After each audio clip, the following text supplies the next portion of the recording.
Dropping onto Islands of Ice, a match between two undefeated teams. This is TNG versus Star Underscore. This is one of Star Brazil's additional teams they have fielded in the tournament. As you can see, there it is a mix of their guys from their various sub-clans. That's correct. Which side would you like to take, sir? I was going to say, Zath, talk to me about the TNG lineup. Green team up to the north. All right, let's do it. We got ourselves for battleships a Kremlin and an Ohio. For cruisers, we've got 2 Des Moines, a Moskva, and a Venezia.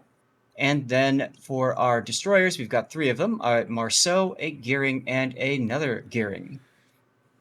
From the south in red, opposing them from Star Brazil, we will find an Ohio and a Kremlin.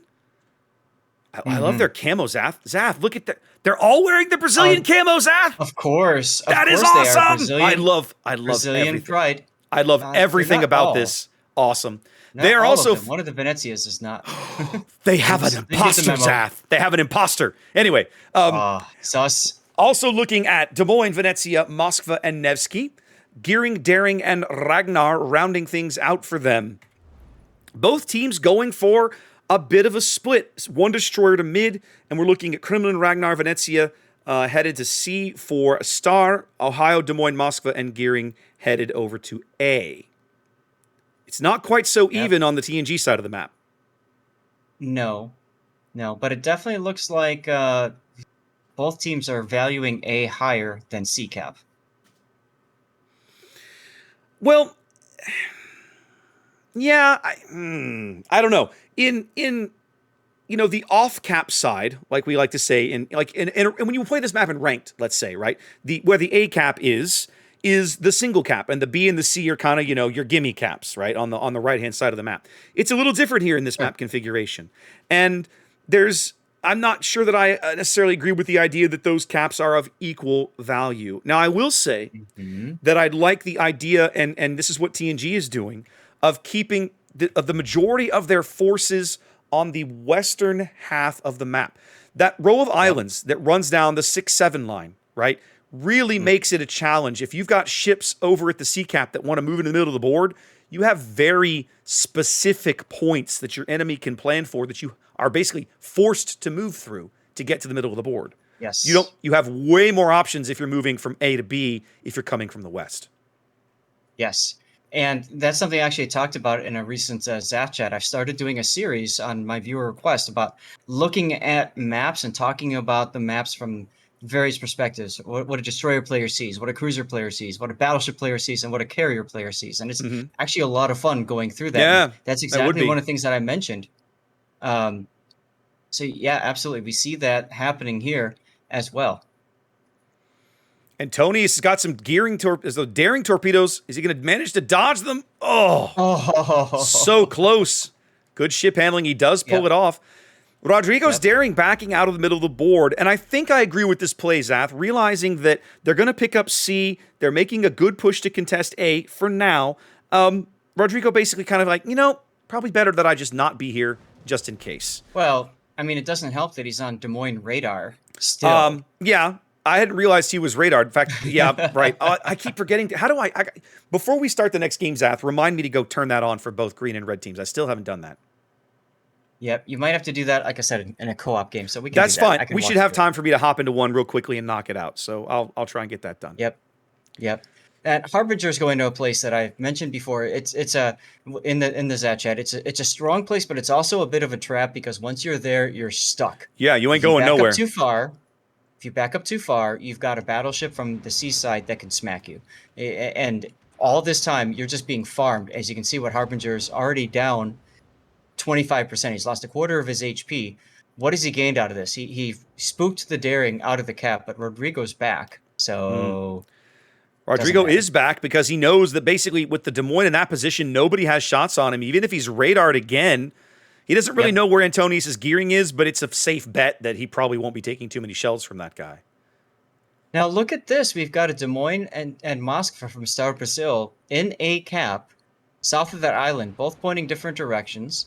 That's going to be interesting. Here comes the Kremlin rounds. Yeah, the Kremlin in this position is going to make this very uncomfortable for these guys.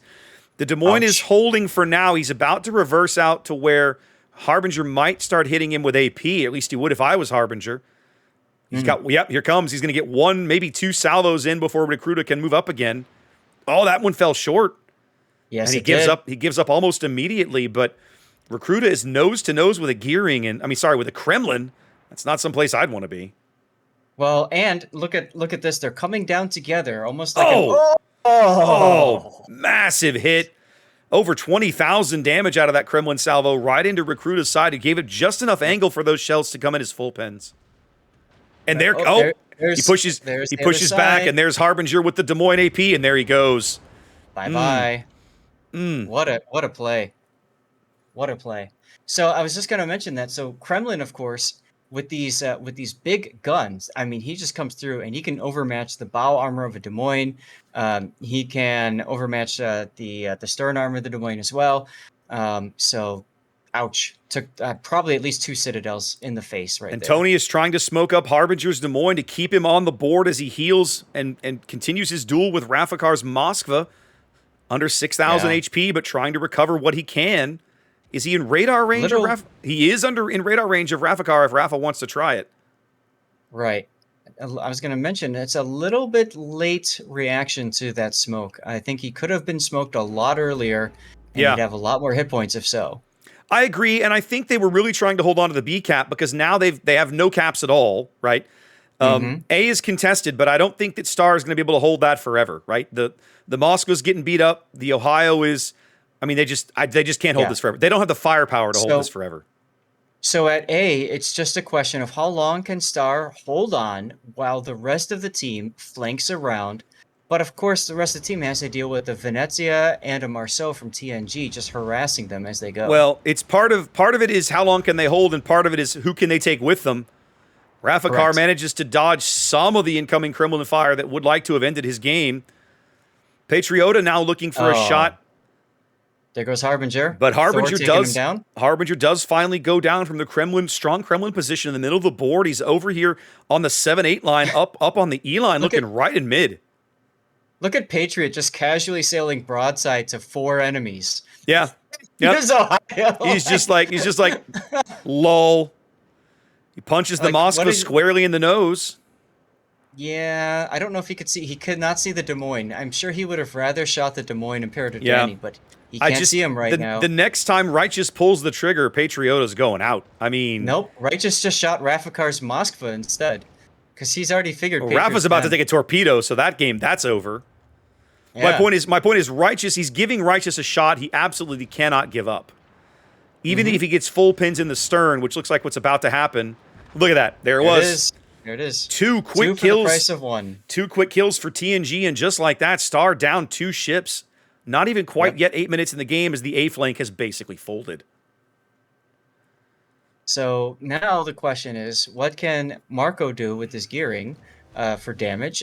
Can he harass while TNG's opposite side, Venezia and Marceau, are trying to harass as well? So he can. Go ahead. What you're going to see, guys, is essentially what we call the toilet bowl. Both teams are going to curve inward, and they're going to cycle their way into C-cap. And that's kind of what you're already seeing, especially from the TNG side. Marco made one mistake there that I feel is worth pointing out. You see where his torpedoes are astern of the Kremlin. He fired those torpedoes, I think, at Righteous, assuming that Righteous was going to hold his earlier course. But it was kind of obvious that as soon as the Ohio went down, Righteous would turn into the middle of the board. I feel like he would have been better served to hold that salvo until Righteous had made that turn kind of harder in and then dump the torpedoes. Now, credit where credit is due. One thing, here comes Kremlin salvo. No, Nevsky's like, I'm also Russian. F off. So Marco recognized that his torpedoes were behind Righteous, so he started shooting Righteous because most players would immediately stop and turn in when they recognize there's a destroyer torpedo threat.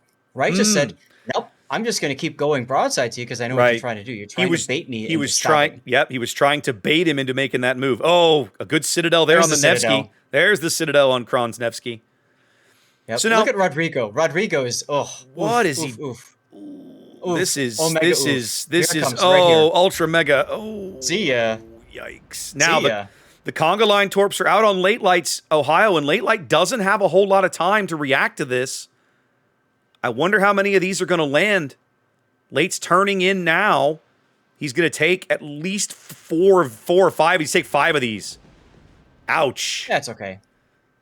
It'll buff out. That'll buff right out. It's a big hit, but not enough of a hit to warrant trading your ship because Star still down 4 ships right here, and they're going to get pushed really hard at at B right now. It's coming. Mm-hmm. Absolutely. Both teams, I mean, B is going to be, essentially the Thunderdome of this map. It's already turned into that.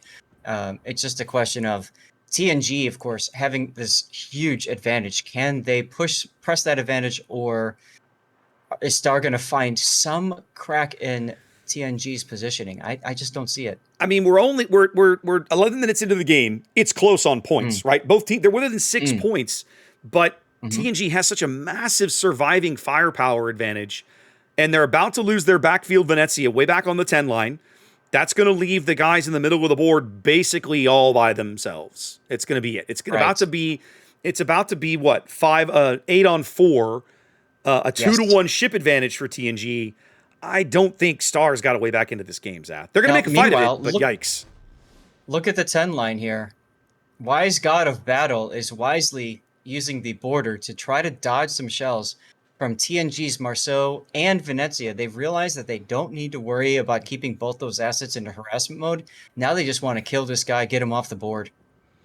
3 big gearing torps into Thor's Kremlin in the middle of the board as he takes a shot at Late Lights Ohio. A solid hit, but Late Lights survives. Kendall's Ragnar looking to get the kill on Aragorn's gearing, and he probably will. There he goes. There it is. A big kill for Star. They need that. Look at this Nevsky Death Snail that Marco just created. Marco finally getting some torpedoes into Righteous's Kremlin, and he does create a really nice smoke cloud here for Kron's Nevsky.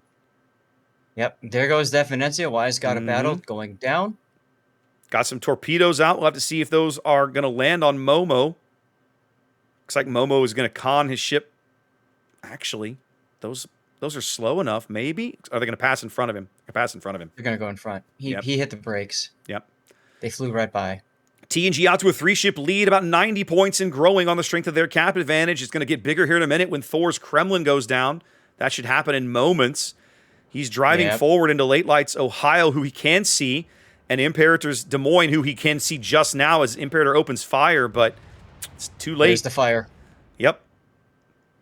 And Tick down on fire. Just like that, it's pretty well all over now. The Ragnar in the cap can't keep anybody from pushing in because he has no torpedoes. He's all by himself. He's got 1 torpedo, Raptor. That's true. He does have 1 torpedo, but I don't believe he would survive to use his torpedo. And his 1 torpedo also not enough to kill the Des Moines, as a simple example. Even with ramming flag, that is correct. Even with ramming flag, that is not enough damage to kill that Des Moines. He's got torpedoes coming in from astern. It looks like he might take one. Nope. He's going to find a hole just in time for the Des Moines. Moskva even to end his game. Red Cool wants all of that glory. Marco with another torpedo salvo into Righteous Fury's Kremlin. 1 amidships, and he puts 1 right into the bow of Red Cool's Moskva. But it's just not going to be enough here. Nevsky torpedoes coming in for Righteous Fury now. Going to take 1 more on the belt, as he is going to finish off Red Cool's Moskva. Star bagging another kill. That's a good kill. But in the end, it won't matter. Right. Marco's gearing the last surviving Star ship on the board as TNG all over the caps with about a 400-point lead here. And just a matter of time for them to clean up Marco and win the game. Right. So at this point, if Marco wants to extend the game, make us all watch for another minute or so, he just heads straight down with engine boost. If he wants to try to make an impact on the game, as you can see, he's trying to torpedo Righteous Fury. And I like the fact that he's not shooting now. He's like, I'm done. I'm done. I'm shooting. And that makes sense, right? There's no point in dragging out a game beyond where it is. Nobody's getting XP out of this. Right. Any of that kind of stuff. So. Right. When you're in a random battle and you fight to the death, it makes sense. Every little extra bit of damage, spotting, whatever, all of that counts towards your XP or credit rewards. In a training room battle, none of that matters. You ain't getting anything, so dragging it out just doesn't really matter. Right. But TNG with a win here on their game 4 of the day. They remain undefeated at the moment. They are 4-0 here in Group 3 as Star Brazil takes their first loss of the day, but both teams will probably see again in the next stage of the event. Correct. Ooh, TNG that was an entertaining battle. And It was. when we picked that battle, when we talked it through that, I knew that was going to be something special. So I hope you guys all enjoyed that game.